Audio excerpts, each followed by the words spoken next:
how to find your Kiai or your warrior yell. First of all, it doesn't come from the throat or the upper chest. It actually generates way down here. So, for example, if I sit here and use my throat, I go, ah! Like you see in these modern competitions that people get all, fanatical about. That's all from the throat. You're going to tear up your voice box doing that right there. If it's coming from the diaphragm, sound like that. Down here, guttural, has to be guttural. In other words, the lower abdomen is going to contract and squeeze, and that's going to hit the diaphragm and force the air out. So it must originate down here. If it originates down here, it sounds like I did at the beginning of the video. But to do it again, like that.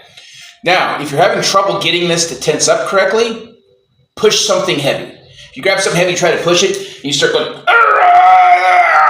trying to push that heavy thing, you notice this part of your abdomen tenses up as you're pushing that heavy thing. The only thing we're doing is we're doing that tension we get down here while pushing something heavy and doing it without pushing anything at all, and then expelling air out as we do that. So that grunt you get when you push, we're just forcing that grunt out into a yell. Now, Kiai has a lot of different purposes, and if you do it correctly, it's more effective for its different purposes. If you're curious about the reasons for Kiai beyond just making a sound or focus, as some schools teach, let me know, and I'll make another video about the topic.